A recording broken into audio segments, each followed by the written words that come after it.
July 7, 1952.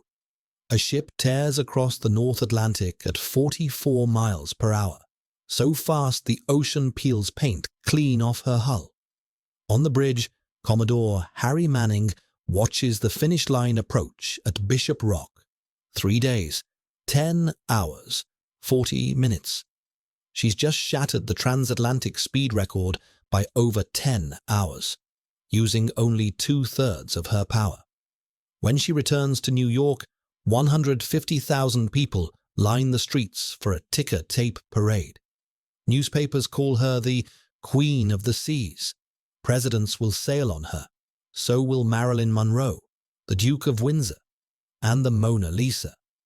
Over 17 years, she'll carry more than 1 million passengers across the Atlantic, completing 400 round-trip voyages without a single mechanical failure. She is the SS United States, the fastest ocean liner ever built.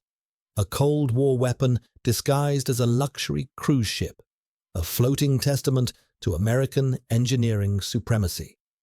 Then something went catastrophically wrong. By 1969, she was abandoned. By 1996, she was rusting at a Philadelphia pier. For nearly 30 years, America's greatest ship sat rotting beside an IKEA parking lot, passed between owners like an unwanted inheritance, stripped of everything but her hull. This is the story of how one man's childhood obsession became a $78 million engineering marvel that dominated the seas. How Cold War paranoia and American ambition created a ship so advanced its design remained classified for 25 years, and how that same ship was left to die, betrayed by jet engines, labor strikes, and a nation that forgot what it had built. Welcome inside the silent decks of the SS United States, where America's greatest ocean liner was born, celebrated, and abandoned. November 12, 1894. Philadelphia's Cramp Shipyard. An 8-year-old boy stands in the crowd with his father, craning his neck to see the massive steel hull looming above the wooden slipway. The SS St. Louis is about to launch. At 550 feet long and 11,629 tons, she's one of the largest ocean liners in the world. President Grover Cleveland is here. So is First Lady Frances Cleveland, champagne bottle in hand. The boy's name is William Francis Gibbs. He's the son of a wealthy Philadelphia financier, raised in a Rittenhouse Square mansion with servants and tutors and every comfort the Gilded Age can provide. He's seen ships before, distant silhouettes on the horizon during family summers at Spring Lake, New Jersey. But he's never seen anything like this. The hydraulic rams fire early. The hull begins to move. Francis Cleveland lunges forward, smashes the champagne against the prow, and shouts the christening words before the ship slides out of reach. The St. Louis roars down the tallow-greased slipway, kicking up billows of smoke, and crashes into the Delaware River with a thunderous splash that sends waves crashing against the banks. The crowd erupts, flags wave, bands play, and William Francis Gibbs makes a decision that will define the next 7 decades of his life. From that day forward, he later recalls, I dedicated my life to ships. His father has other plans. William Warren Gibbs wants his son to become a lawyer, a banker, something respectable, not a shipbuilder, not a grease-stained engineer crawling through hull compartments. The boy is sent to Harvard in 1906 to study at the Lawrence Scientific School.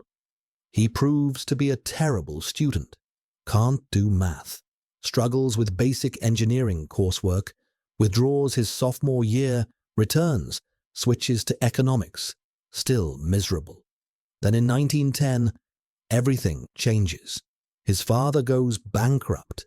The mansion disappears. The servants disappear. The comfortable future disappears. The Gibbs family falls from Philadelphia aristocracy to financial ruin in a matter of months. William later calls it the best thing that ever happened to him. If not for the fact that my father had gone bankrupt, he says, I never would have amounted to anything in life. Free from his father's expectations, William finally pursues what he actually wants. He finishes law school at Columbia, practices briefly, hates every minute. But at night, alone in his apartment, he teaches himself naval architecture from library books. He studies hull designs, he sketches improvements, he devours engineering journals and calculates stress points and imagines ships that don't exist yet. I studied engineering at night out of books, he explains. That's the way to really learn things by yourself. By 1914, William and his younger brother Frederick have drafted plans for a 1,000-foot American superliner, a ship faster and grander than anything the British or Germans have ever built, a ship that will prove America belongs on the Atlantic. It's an audacious fantasy. Two self-taught dreamers with no credentials, no backing, no connections in the maritime industry, designing the greatest ocean liner the world has ever seen.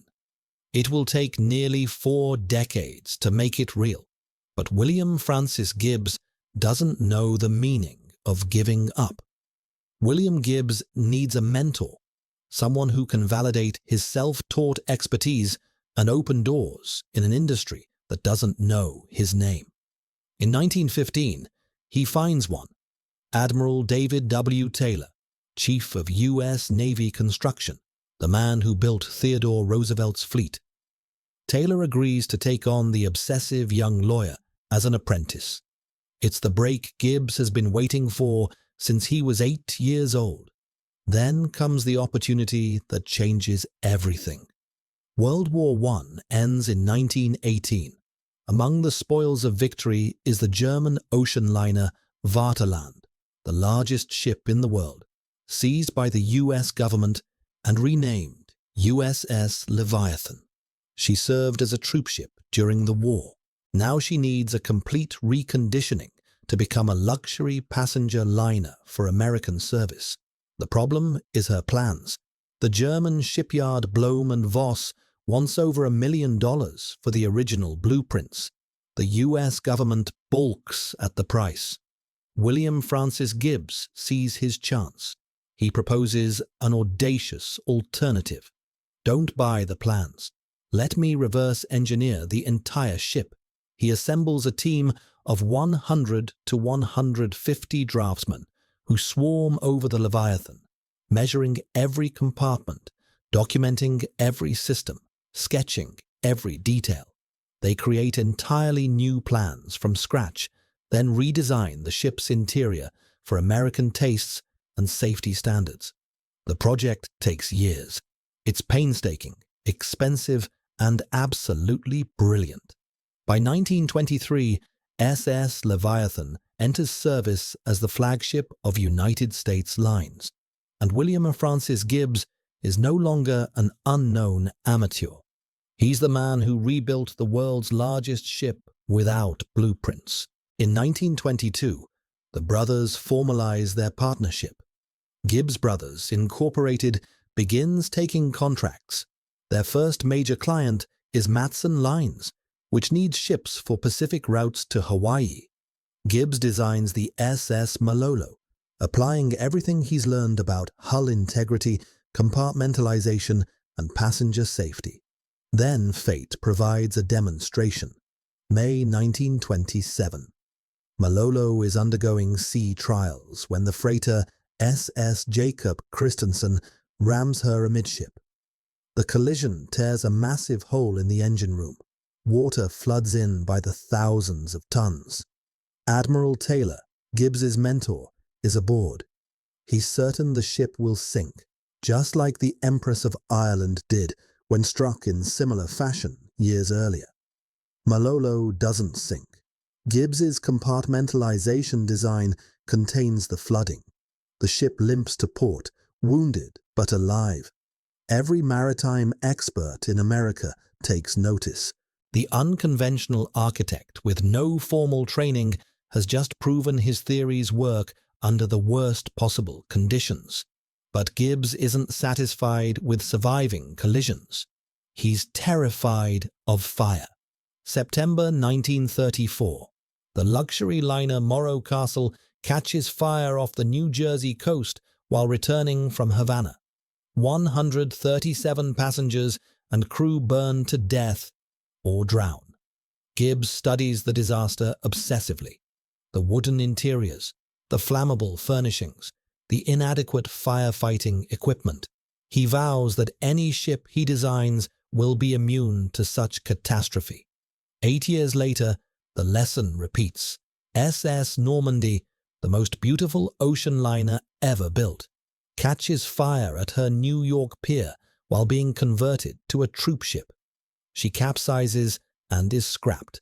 Another floating palace destroyed by flames. Gibbs takes notes. He's building a mental file of everything that can kill a ship. And he's determined to eliminate every single vulnerability. Then comes World War II, and William Francis Gibbs becomes indispensable. Gibbs & Cox, as the firm is now called, wins contract after contract. Destroyers, landing craft, minesweepers, tankers, cruisers, the famous Liberty ships designed for mass production so American shipyards can build them faster than German U-boats can sink them.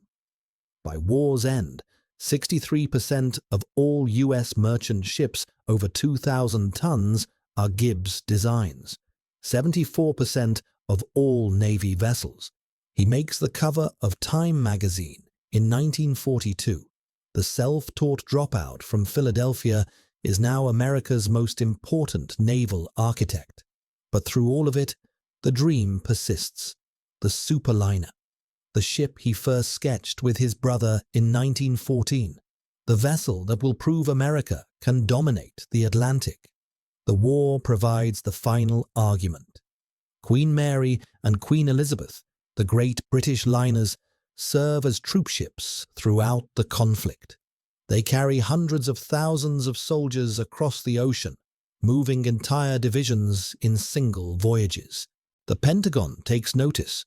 America needs its own superliner, a ship that can carry passengers in peacetime and troops in war. In March 1946, William Francis Gibbs walks into United States Lines headquarters in New York. Across the table sits company president John Franklin. They shake hands and agree to build nothing less than the greatest ship in the world. Gibbs is 60 years old. He's been waiting for this moment since he was 8, and he's about to convince the Pentagon to pay for his dream. August 1949. The Soviet Union detonates its first atomic bomb. The Cold War is no longer theoretical. Pentagon strategists scramble to reassess American military capabilities, and one gap becomes glaringly obvious: troop transport. During World War II, Britain's Queen Mary and Queen Elizabeth carried hundreds of thousands of soldiers across the Atlantic. America has nothing comparable. If war breaks out with the Soviets, the U.S. military will need to move entire divisions across oceans at speed. They need a superliner, and William Francis Gibbs has been designing one in his head for 35 years. The pitch is elegant. Build a luxury passenger ship that doubles as a military asset. In peacetime, she carries tourists and celebrities across the Atlantic. In wartime, she converts to transport 14,000 troops 10,000 miles without refueling. The government pays for the military features. United States Lines operates the commercial service. Everyone wins. The deal closes in 1949. Total cost: $78 million. United States Lines contributes $28 million. The federal government covers the remaining $50 million for national defense features. Those features will remain classified for the next 25 years. February 8, 1950. Newport News Shipbuilding and Dry Dock Company. Workers lay the keel of Hull 488 in a massive graving dock, the first major ocean liner ever constructed this way. The dry dock isn't just convenient, it's secure. No one can see the hull taking shape. No foreign agents can photograph the underwater lines. No competitors can steal the secrets Gibbs has spent decades developing. The shipyard becomes a fortress. 3,000 workers sign security agreements. The construction site stays locked down. When Gibbs shows up unannounced one day, the shipyard owner locks the gates and refuses him entry until proper clearances are confirmed. Even the designer can't just walk onto his own project. Gibbs is everywhere anyway, obsessing over every detail, driving workers to exhaustion with his demands, and implementing the most radical fireproofing regime in maritime history. No wood, anywhere. Not in the walls, not in the furniture, not in the decorations. The only exceptions: butcher blocks in the galley and the grand piano. The piano becomes a problem. Gibbs approaches Steinway and Sons with an unusual request. Build me an aluminum piano. Steinway refuses. Aluminum doesn't resonate properly. The sound would be terrible. So Gibbs demands proof that a wooden piano won't burn. Steinway obliges. They take a mahogany grand piano, douse it with gasoline, and light it on fire. The piano chars, but doesn't burn through. The fire-resistant wood passes the test. Gibbs accepts it aboard. Everything else gets the same treatment. Custom fabrics that won't ignite, glass furniture, metal fixtures, fiberglass drapes, asbestos paneling on every deck and bulkhead. The ship will be virtually fireproof, immune to the disasters that destroyed Morro Castle and Normandy. But fireproofing is only half the obsession. The other half is weight. Gibbs specifies an aluminum superstructure, unprecedented at this scale. More aluminum than any construction project in history until the World Trade Center towers decades later. The result: a displacement of just 45,400 tons compared to 77,000 tons for the similarly sized Queen Mary. The weight savings translate directly into speed. Every ton removed is another fraction of a knot gained. The hull design is equally revolutionary. Gibbs tests shapes in wind tunnels and water tanks, searching for the sleekest possible profile. The underwater lines remain so sensitive that no photographs below the waterline will be released for decades. Display models show a flat bottom to conceal the classified bulbous bow that reduces drag. The propulsion system comes straight from the Navy's newest aircraft carriers. High-temperature, high-pressure steam turbines generating 240,000 horsepower. Tandem 4-blade and 5-blade propellers designed under tight security to prevent Soviet detection. Dual engine rooms, separated and redundant, so a single torpedo can't disable the ship. June 23rd, 1951. 28 months after the keel was laid, 6 months ahead of schedule, the ship is ready for launch. Lucille Connolly, wife of Senator Tom Connolly, christens her with champagne. But there's no dramatic slide down a slipway.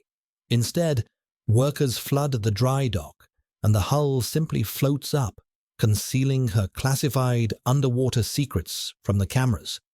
The SS United States is ready for sea trials, and William Francis Gibbs has one final secret.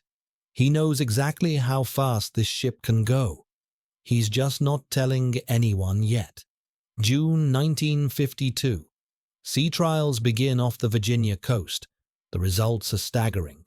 SS United States hits 38.32 knots. That's 44 miles per hour, faster than most naval destroyers. She covers the measured miles so quickly that observers on shore struggle to track her. And when they throw the engines into reverse, she backs up at 22.3 knots. That's faster than the Titanic could go forward. Gibbs records everything and classifies everything. The Navy wants these numbers kept secret. So does Gibbs. He understands the power of mystique. Let the world wonder what this ship can really do. 5 days before the maiden voyage, United States Lines opens the ship for public viewing at Pier 86 in Manhattan. 70,000 people show up, more than a sellout crowd at Yankee Stadium. The line stretches 14 blocks through Hell's Kitchen. Families wait for hours just to walk her decks and glimpse her modernist interiors. Newspapers speculate endlessly about whether she'll break Queen Mary's 14-year-old speed record. Gibbs says nothing. He doesn't need to. July 3rd, 1952. Noon. The SS United States casts off her lines and slips down the Hudson River toward the open Atlantic. On the bridge stands Commodore Harry Manning, a celebrity captain who once served as Amelia Earhart's co-pilot. Gibbs is there too, watching every gauge, calculating every variable. The passenger list reads like a society column. Margaret Truman, the president's daughter, Vincent Astor, whose father died on the Titanic, industrialists, diplomats, journalists. The ship has loaded 7,935 quarts of ice cream and 500 pounds of caviar. Everyone expects a party. Everyone expects a record. Then fog rolls in. The first day is a disaster. Manning slows to a crawl, navigating blind through the murk off Nantucket. Hours slip away. The Queen Mary's record seems safe, but Manning doesn't panic. He's seen worse. He waits for the fog to lift, then opens the throttles. Day 2. Gale force winds, heavy seas. Waves crash over the bow with enough force to send passengers stumbling. Most ships would slow down. The United States accelerates. She's been designed for exactly these conditions, her hull slicing through swells that would batter lesser vessels. Passengers notice something strange. The paint on the hull is disappearing. The ship is moving so fast that seawater is literally stripping the coating from her sides. Bare metal patches appear below the waterline. No one has ever seen anything like it. July 7th, 1952, 5:16 a.m. Greenwich Mean Time. Bishop Rock Lighthouse appears off the coast of Cornwall. The finish line. Manning sounds the whistle. Passengers who stayed up all night erupt in cheers. A conga line forms on the promenade deck. The numbers come in. 3 days, 10 hours, 40 minutes. Average speed, 35.59 knots.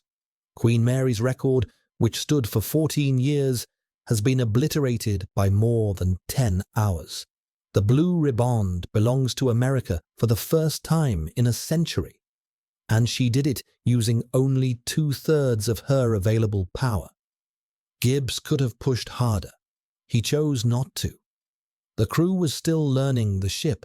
No need to take unnecessary risks. The record was never in doubt. The celebrations begin immediately. Southampton gives the United States the greatest reception any ship has ever received.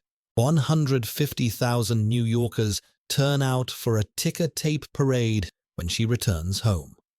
Manning and Chief Engineer William Kaiser ride through Manhattan like conquering heroes. Confetti rains down on Broadway.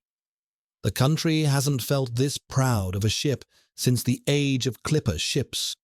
But Gibbs isn't finished. The westbound crossing awaits, July 14th. The United States completes her return voyage in 3 days, 12 hours, 12 minutes. Another record. She now holds both the eastbound and westbound marks. No ship has ever dominated the Atlantic so completely on a maiden voyage. The SS United States is the undisputed queen of the seas, the fastest ocean liner ever built, a floating symbol of American technological supremacy. For the next 6 years, she will reign supreme, carrying the rich and famous across the ocean at speeds no competitor can match. But even as she celebrates, a revolution is brewing 30,000 feet above the clouds. The jet age is coming, and speed on the water is about to become irrelevant. The passenger manifest read like a Hollywood premiere guest list. Marilyn Monroe books passage multiple times, her blonde hair turning heads in the first-class dining room. John Wayne strides the decks in cowboy boots. Bob Hope cracks jokes at the captain's table. Cary Grant, impossibly elegant. Elizabeth Taylor, impossibly glamorous. Judy Garland, Salvador Dali, Duke Ellington, Charlton Heston, Sean Connery before he becomes Bond, Walt Disney planning his next empire. Then there's royalty, real royalty. The Duke and Duchess of Windsor become repeat customers, booking their favorite accommodation so often it earns a nickname, the Duck Suite.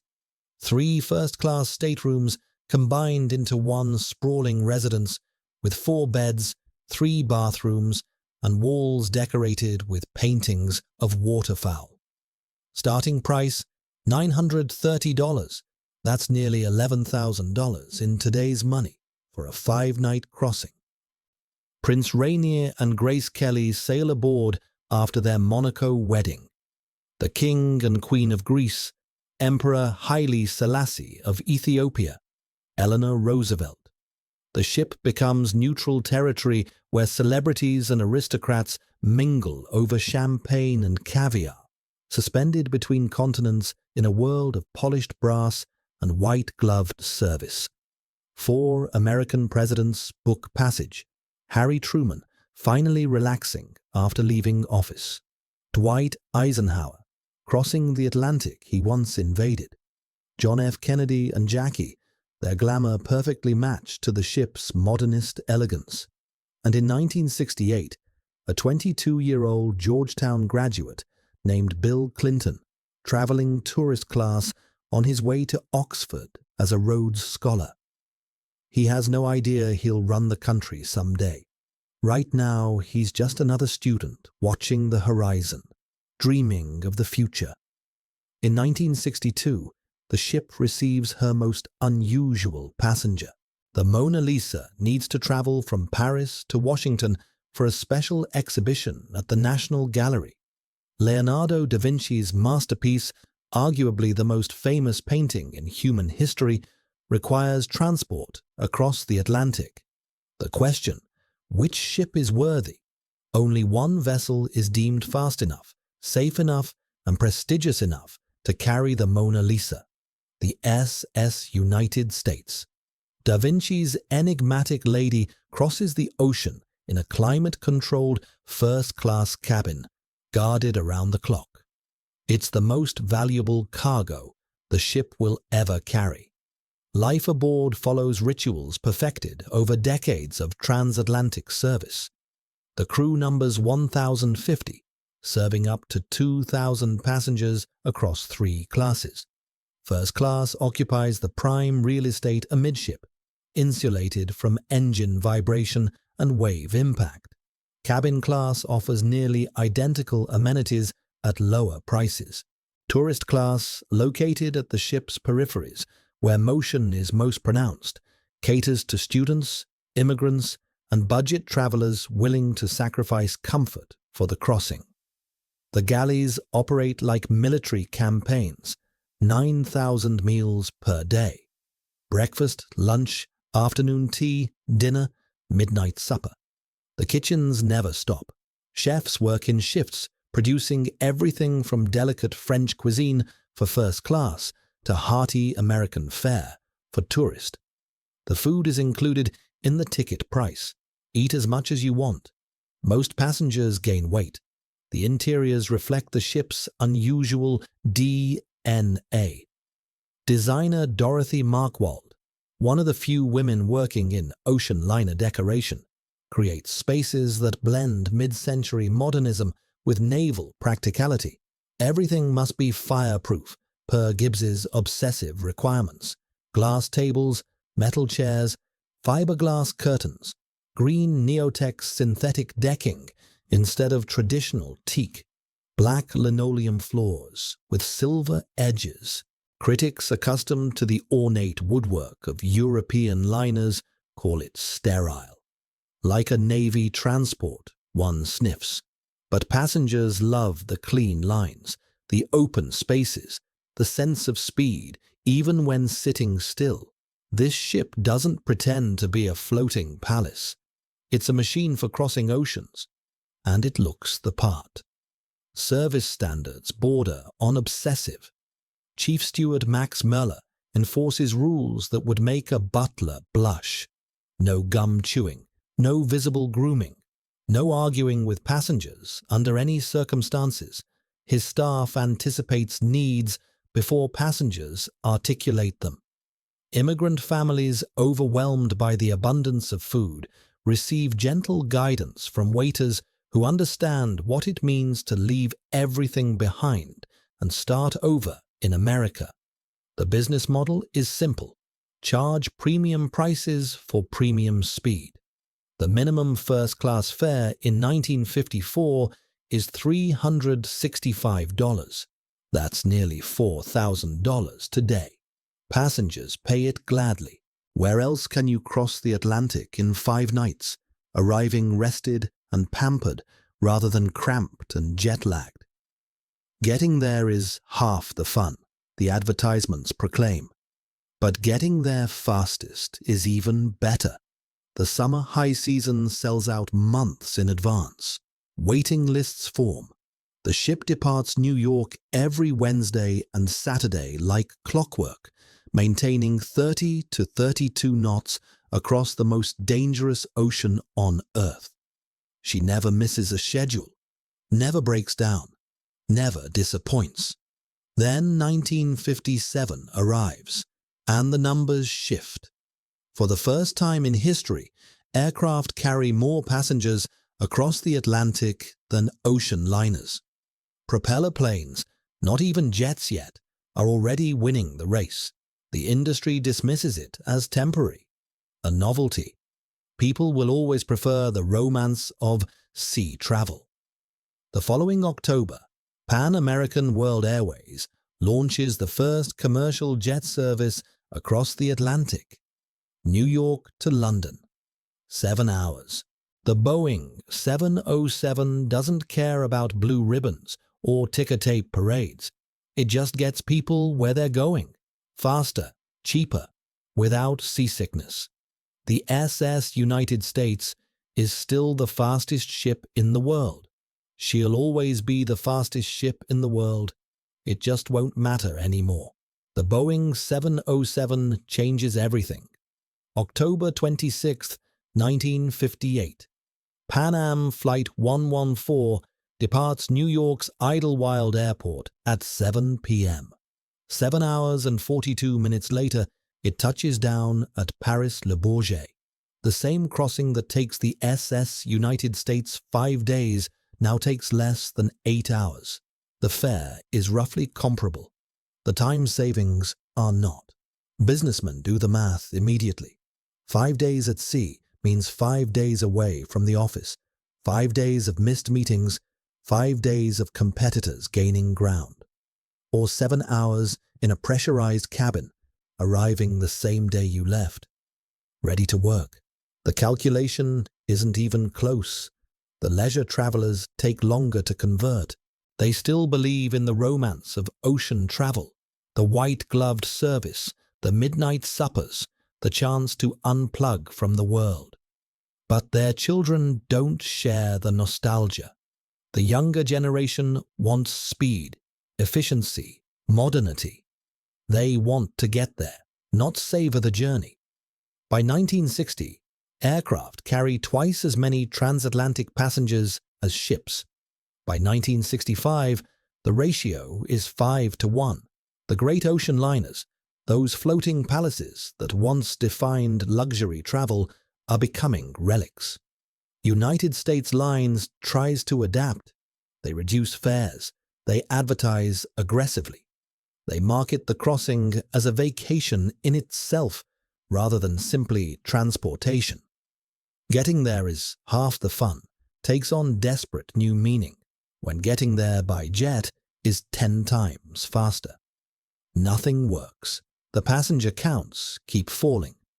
First class, once the ship's profit center, empties first.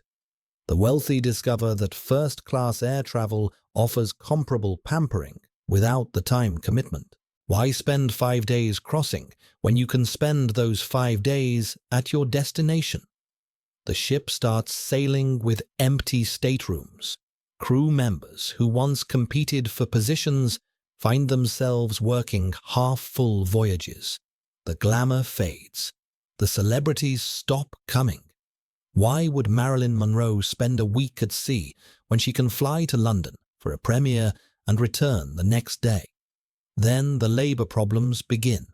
Maritime unions, facing an industry in decline, fight harder for every dollar. Strikes become routine. In 1961, a walkout idles the entire American merchant fleet for weeks. In 1962, another strike. In 1963, yet another. Each stoppage costs United States Lines millions in lost revenue and stranded passengers. Each settlement raises operating costs further. The crew of the SS United States numbers over 1,000. Wages, benefits, pensions, overtime. The ship burns through cash even when she's profitable. Now that she's not, the arithmetic turns brutal. Every crossing loses money. Every empty cabin represents revenue that will never return. The federal government has been subsidizing the ship since her construction. The original deal promised operating payments in exchange for military standby capability. But the Pentagon's interest is waning. Troop transport by sea seems increasingly obsolete in an age of military airlifts. Why maintain a fast ocean liner when C-141 starlifters can move soldiers anywhere on Earth in hours? By the mid-1960s, United States Lines is bleeding. The company operates other vessels, freighters and cargo ships that actually make money. But the SS United States, their flagship, their symbol, their pride, is dragging the entire operation underwater. Management considers options. Cruising, perhaps. Other liners are reinventing themselves as floating resorts, sailing to Caribbean islands and Mediterranean ports. But the United States was never designed for cruising. Her high-speed hull drinks fuel at rates that make tropical voyages economically suicidal. Her minimal outdoor deck space, perfect for cold North Atlantic crossings, feels cramped under Caribbean sun. Her draft is too deep for most cruise ports. Gibbs built a ship optimized for one purpose: crossing the Atlantic faster than anything else afloat. He succeeded brilliantly, but he created a thoroughbred racehorse in a world that suddenly needs pack mules. The subsidy checks keep coming, $12 million per year, but they're not enough. The ship loses money on every voyage. The unions won't budge on crew reductions. The passengers won't return no matter how low the fares drop. September 1967. William Francis Gibbs dies at age 81. He never sees what happens next. Perhaps that's a mercy. The man who spent 57 years dreaming of this ship who taught himself naval architecture from library books, who built the fastest ocean liner in history, passes away believing his creation still has a future. He's wrong, but he doesn't have to watch. 2 years later, the SS United States completes her 400th Atlantic crossing. She's carried over 1 million passengers. She's traveled 2.77 million nautical miles. She's never lost a single life to accident or disaster. None of it matters anymore. The accountants have made their decision. The board has approved their recommendation. The announcement is coming, and nobody is going to tell the crew until the very last moment. October 1969. The SS United States returns from her 400th Atlantic crossing. 400 voyages, 17 years of service, more than 1 million passengers carried safely across the most dangerous ocean on Earth. The crew expects recognition, a celebration perhaps, some acknowledgement of the milestone. Instead, they get silence. Management says nothing. The ship prepares for her next departure as if nothing has changed. Passengers book cabins. Cargo loads into the holds. The routine continues. But something is wrong. Rumors circulate through the crew quarters. Whispers about meetings in New York. Talk of accountants and lawyers and decisions made behind closed doors. The officers notice unusual activity ashore. Men in suits touring the ship, taking notes, asking questions about maintenance costs and crew contracts. November 7th, 1969. The SS United States departs New York for what the schedule says is a routine crossing to Southampton and Le Havre. Passengers settle into their staterooms. The dining rooms prepare for the first seating. Everything appears normal. It's a lie. United States Lines has already made the decision. The ship will never return to passenger service. This is the final voyage. But the company hasn't told the crew, hasn't told the passengers, hasn't told anyone except the executives who signed the paperwork. Why the secrecy? Fear.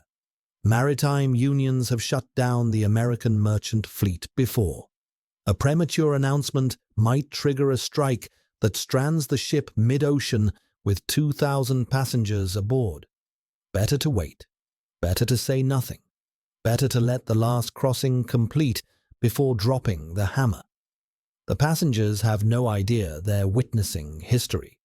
They dine in the first-class restaurant, dance in the ballroom, watch movies in the theater. They complain about the November weather and the reduced passenger list. They don't realize they're the last people who will ever experience this ship as she was meant to be experienced. November 14th. The ship arrives in Southampton. Passengers disembark. New passengers board for the return voyage to New York. The routine continues. The lie holds. November 17th. The SS United States docks at Pier 86 in Manhattan for the final time.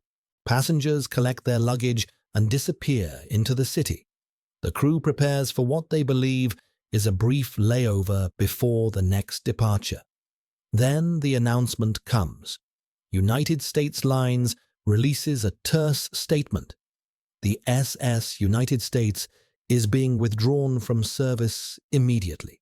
Rising operating costs, declining passenger revenue, insufficient government subsidies. The company can no longer sustain losses exceeding $4 million per year.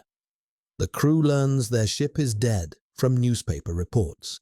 No farewell ceremony, no final party, no ticker tape parade to match the one that welcomed her 17 years earlier.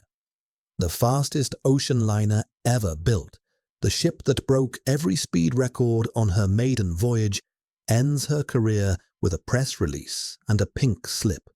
The reaction is swift and furious. Crew members who devoted decades to the ship feel betrayed. Passengers who booked future crossings demand refunds. Maritime historians plead for intervention. Surely someone will save her. Surely the government that funded her construction will step in. No one steps in. The unions negotiate severance packages. The crew disperses to other ships, other jobs, other lives. Within weeks, the SS United States sits empty at her Manhattan pier, her engines cold, her dining rooms silent, her future uncertain. December 1969. United States Lines announces the ship will be moved to Norfolk, Virginia for long-term layup. They're not scrapping her. Not yet. Maybe the market will recover. Maybe a buyer will emerge. Maybe the government will change its mind about subsidies. Maybe. Someday. Somehow. The tow to Norfolk takes 3 days. The ship that once crossed the Atlantic at 44 miles per hour now creeps down the coast behind tugboats. No passengers, no crew except a skeleton maintenance team. No future except the vague hope that someone, somewhere, will find a use for an obsolete ocean liner designed for a world that no longer exists. She arrives in Norfolk and settles into a backwater berth. The city doesn't want her. The Navy doesn't need her. United States Lines can't afford to maintain her. She sits there, rusting, waiting, while the company searches desperately for a buyer. The search drags on. Months become years. Offers arrive and collapse. A hotel conversion, a floating casino, a museum ship. None of the deals close. The classified military features that once made her valuable now make her unsellable. The Navy won't declassify the hull design. Foreign buyers can't purchase what they're not allowed to see. The 70s arrive. Nixon, Watergate, oil crisis, disco. The world moves on. Ocean liners become museum pieces and cruise ships. The great age of transatlantic travel fades into sepia-toned nostalgia. Children grow up never knowing that people once spent 5 days crossing the Atlantic in floating palaces. The SS United States remains in Norfolk, her paint fading, her interiors deteriorating, her future dimming with each passing year. The maintenance crew shrinks, the hope evaporates. United States Lines, struggling with its own financial problems, stops pretending anyone will rescue their flagship. In 1978, they finally find a buyer. A man from Seattle with dreams of turning the ship into a floating condominium complex. His name is Richard Hadley. He pays $7 million for the fastest ocean liner ever built. He has no idea what he's getting into. Neither does the ship. The long nightmare is just beginning. Richard Hadley has a vision. The Seattle real estate developer looks at the SS United States and sees luxury condominiums, 400 floating apartments for the wealthy, permanently docked in some glamorous harbor. The ship's reputation guarantees publicity. Her Art Deco interiors guarantee exclusivity. All he needs is investors, permits, and about $50 million in renovation funding. He gets none of it.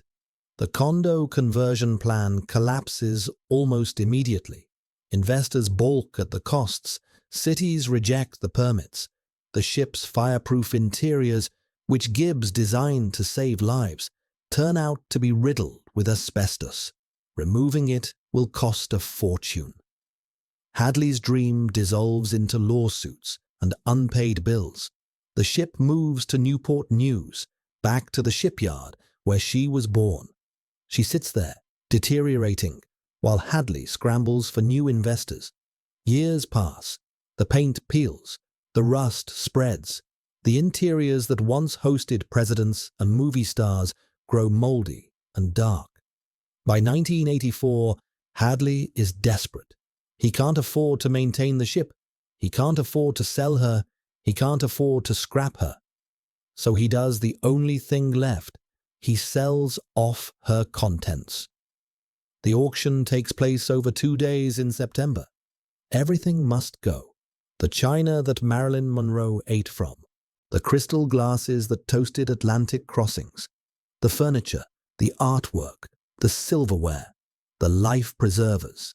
17 years of maritime history, scattered to collectors and curiosity seekers. The prices are heartbreaking. Complete place settings sell for a few $100s. Life rings go for pocket change. A ship's wheel fetches decent money, but not enough to matter. The total haul, $1.65 million. Barely a dent in what Hadley owes. The stripped ship sits empty. No furniture, no fixtures, no future. Just rusting steel and asbestos and memories. Hadley defaults on his loans. The ship changes hands through bankruptcy proceedings. New owners emerge with new plans. A casino ship, a hotel, a museum. Each plan fails faster than the last. The SS United States becomes a punchline, a white elephant, a cautionary tale about maritime nostalgia meeting economic reality. Then in 1992, a Turkish company called Marmara Marine offers $2.6 million. Their plan sounds reasonable enough. Tow the ship to Turkey, remove the asbestos in overseas shipyards where labor is cheap, then renovate her into a cruise ship for the Mediterranean market. The economics finally make sense. Foreign workers, foreign regulations, foreign money. The deal closes. Tugboats arrive. The SS United States leaves American waters for the first time since her maiden voyage 40 years earlier. She never arrives in Turkey. The asbestos removal proves more complicated than anyone anticipated. Turkish shipyards can't handle the job, so Marmara Marine redirects the ship to Ukraine, to the Black Sea shipyard in Sevastopol, where workers will strip the interiors down to bare metal. This is where the nightmare begins. Environmental groups notice that a ship full of toxic materials is being processed in a country with minimal safety regulations. Workers in Sevastopol are removing asbestos with inadequate protection. The waste is being disposed of improperly. An American ship, built with American money, is poisoning Ukrainian workers to save a few dollars on remediation. Greenpeace launches a campaign. They call the SS United States a death ship. Activists track her movements. Journalists investigate conditions in the shipyard. The story spreads. America's greatest ocean liner has become a floating environmental disaster. Her toxic guts being ripped out by workers earning a few dollars a day. The publicity is devastating. Marmara Marine's cruise ship plans evaporate. No one wants to book passage on a vessel associated with worker exploitation and environmental crime. The renovation budget disappears. The investors flee. But the asbestos removal continues. Not because anyone still believes in the cruise ship dream. Because there's no other option. The ship can't return to America with her toxic materials intact. She can't stay in Ukraine indefinitely. She must be stripped one way or another, regardless of what happens next. The work takes nearly 2 years. Workers remove everything: furniture, paneling, insulation, wiring, plumbing. The interiors that Dorothy Markwald designed, the spaces that Gibbs insisted be fireproof, the cabins where 1 million passengers slept and dined and dreamed, all of it ripped out and discarded. When they finish, the SS United States is a hollow shell. No asbestos, but also no character, no history, no soul, just compartments and bulkheads and naked steel, echoing and empty. In 1996, the gutted ship begins her journey back to America. Destination: Philadelphia, the city where William Francis Gibbs was born, the city where he watched the SS St. Louis slide into the Delaware River and decided to dedicate his life to ships. the city that will now become his masterpiece's final prison. She arrives at Pier 82, a desolate stretch of waterfront across from a shuttered navy yard. No crowds gather, no whistles blow. The ship that once drew 150,000 New Yorkers to a ticker-tape parade slips into Philadelphia with barely a mention in the local news. The berth is temporary. The owners promise redevelopment plans, a hotel maybe, a museum, something, anything. The promises mean nothing. The plans go nowhere. The ship just sits there, rusting, while Philadelphia grows around her and forgets she exists. A shopping mall opens nearby, then an IKEA. Tourists drive past on their way to buy Swedish furniture, never glancing at the grey hulk moored beside the highway. The fastest ocean liner ever built has become invisible, and she will stay that way for nearly 30 years. The saviors keep coming. They keep failing. Edward Cantor arrives first. The New York real estate developer purchases the ship in 1997 for somewhere between $6 and $7 million. He promises restoration. He promises a return to glory. He promises that the SS United States will sail again, or at least float proudly as a hotel and museum worthy of her heritage. The promises evaporate. Cantor lacks the capital to do anything except pay the docking fees and wait for a better offer. The ship sits at Pier 82, collecting rust and pigeons, while her owner searches for investors who never materialize. One small victory arrives in 1999. The National Register of Historic Places adds the SS United States to its rolls, officially recognizing her as a vessel of national significance. The designation provides some protection against scrapping. It also provides $0 for restoration. Then Norwegian Cruise Line enters the picture. In 2003, the cruise giant announces plans to restore the ship to operational status. They commission feasibility studies. They hire naval architects. They generate headlines and hope. The SS United States will sail again, this time as a modern cruise ship with her historic exterior preserved and her gutted interior rebuilt for 21st century passengers. The studies come back with devastating numbers. Full restoration will cost between $500 million and $700 million. The ship's hull, designed for Atlantic speed rather than Caribbean cruising, will never be fuel efficient. Her draft is too deep for most cruise ports. Her infrastructure is too deteriorated for quick fixes. Norwegian Cruise Line abandons the project. The headlines disappear. The ship remains at Pier 82. By 2009, the situation is critical. Cantor can barely afford the docking fees. The city wants the pier for development. Scrap dealers circle, calculating how much the hull might fetch as razor blades and rebar. The SS United States, the fastest ocean liner ever built, faces the cutting torch. A group of preservationists organizes in desperation. They call themselves the SS United States Conservancy. Their leader is Susan Gibbs, the granddaughter of William Francis Gibbs. She has inherited her grandfather's obsession. She refuses to let his masterpiece die. The Conservancy launches a campaign. Donations trickle in. Publicity builds. They buy time, but not much. The ship needs millions just to survive, let alone thrive. Then H.F. Lenfest writes a check. The Philadelphia media mogul and philanthropist donates millions to the Conservancy. His money enables a purchase offer.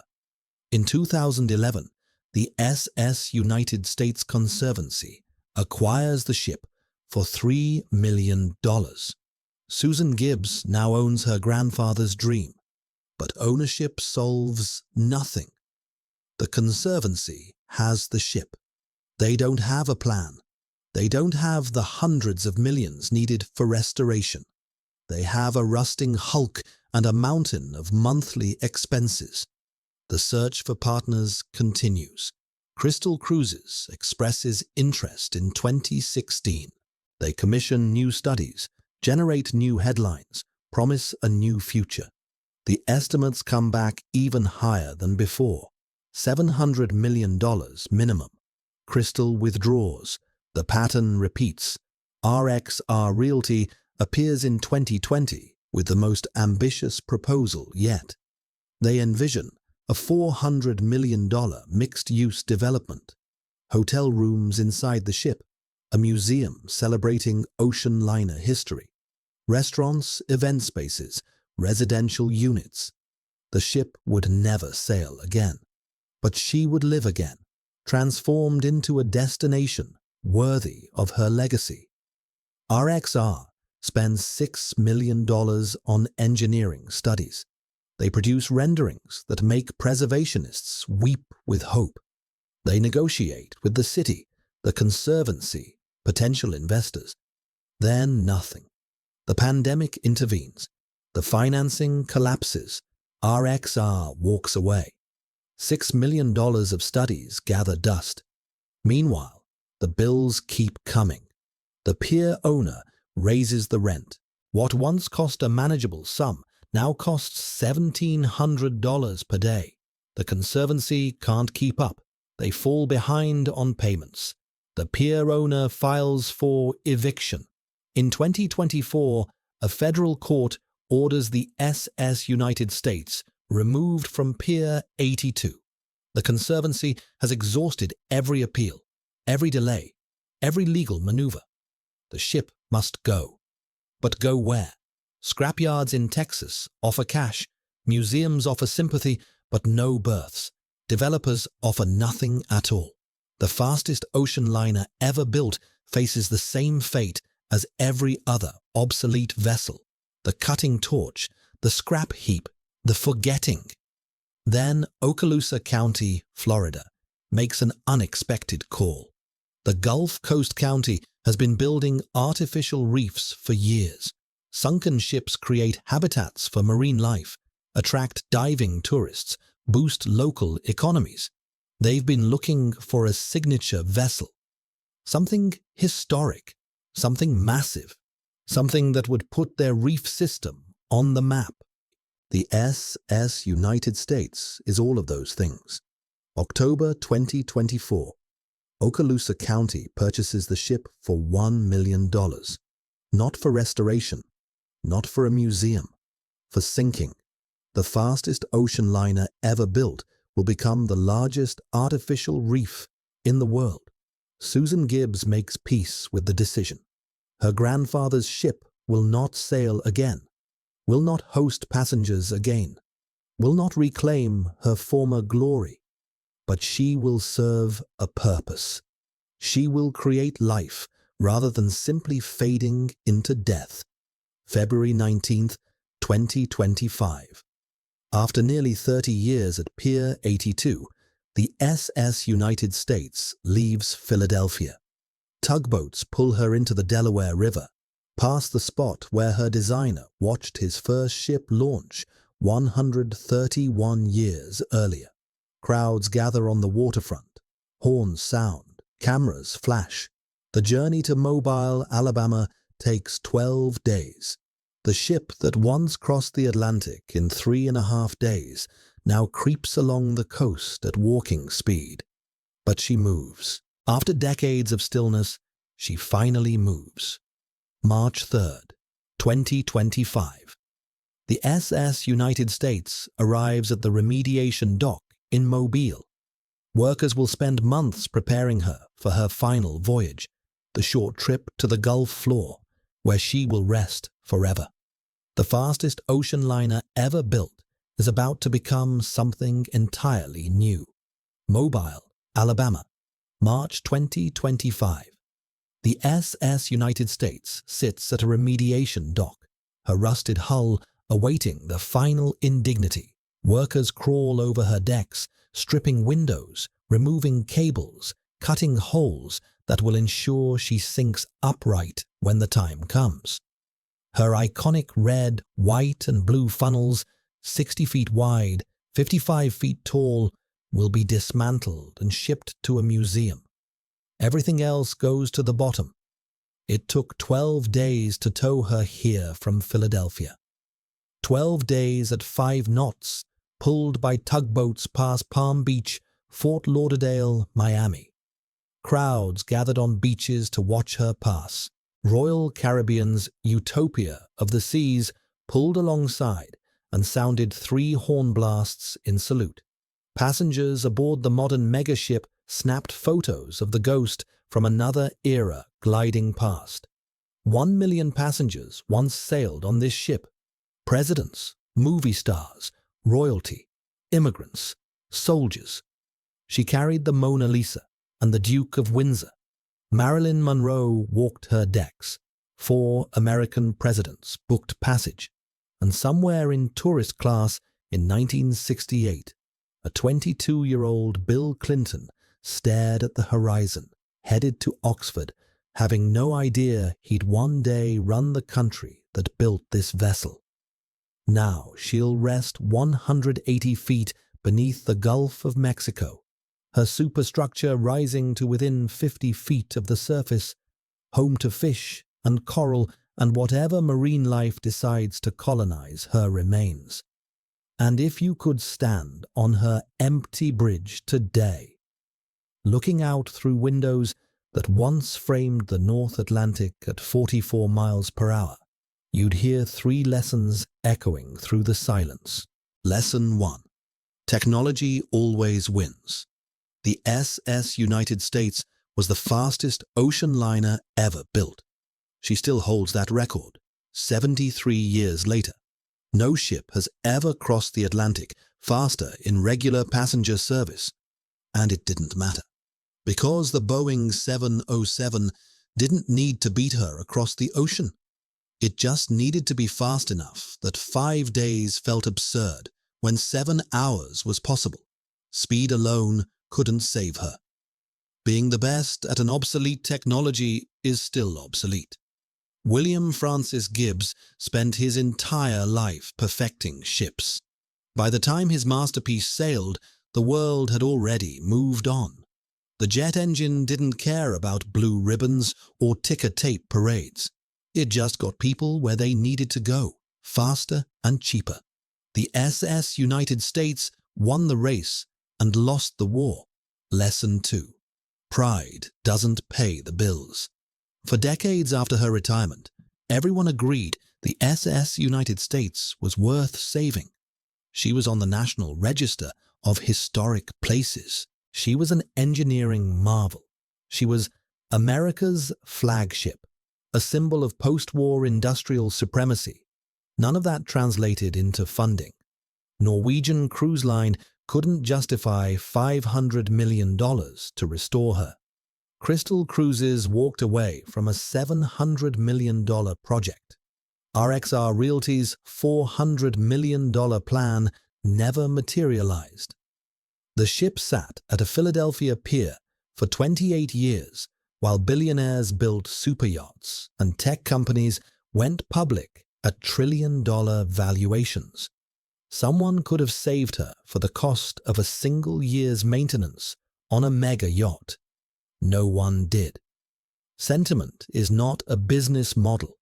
Heritage doesn't generate revenue, and a nation that forgets what it built eventually loses what it built. America let its greatest ocean liner rot beside an IKEA parking lot because no one could figure out how to monetize her.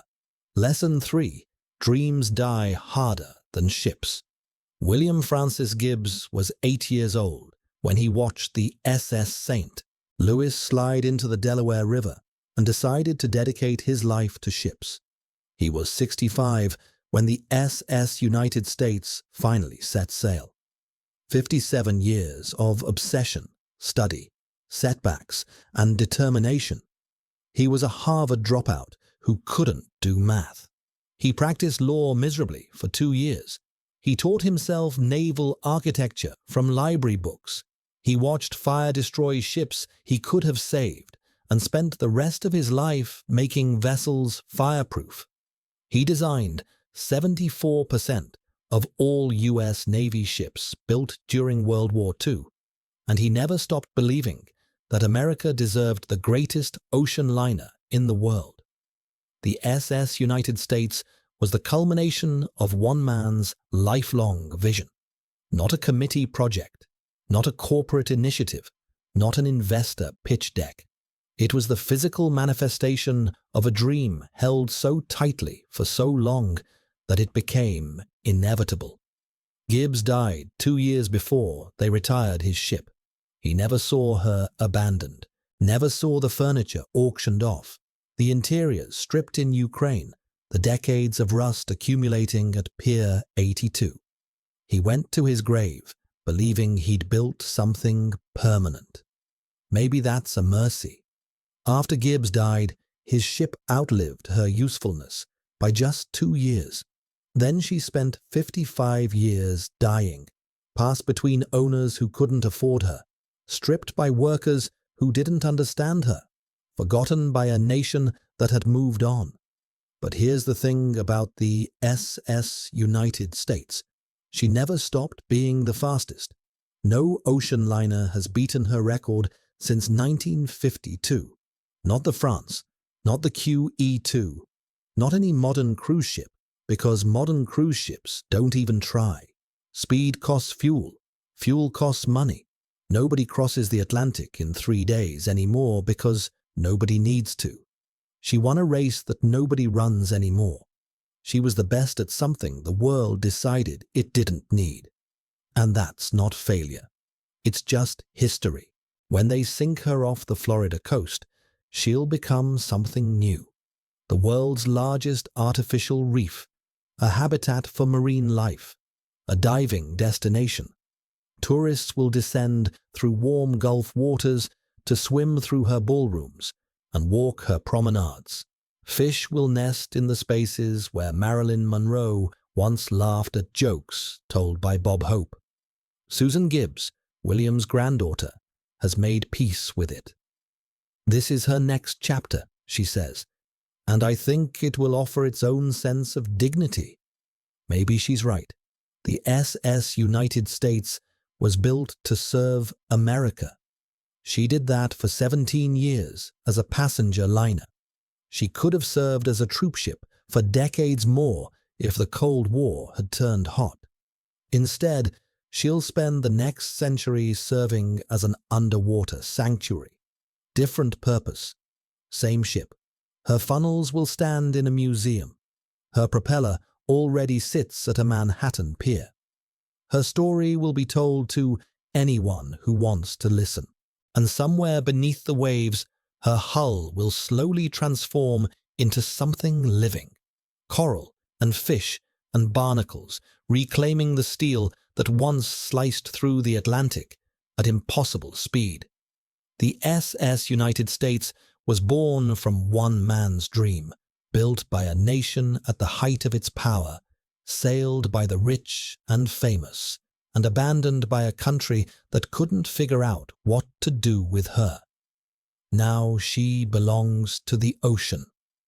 And if you'd told 8-year-old William Francis Gibbs that the ship he spent his whole life dreaming about would end up as a reef off Florida, he probably would have shrugged. At least she'd still be in the water. At least she'd still be serving. At least someone would remember what she was. The fastest ocean liner ever built. America's flagship, the ship that crossed the Atlantic so fast the paint peeled off her hull. Welcome to the final resting place of the SS United States, where America's greatest ocean liner was born, celebrated, abandoned, and transformed into something new.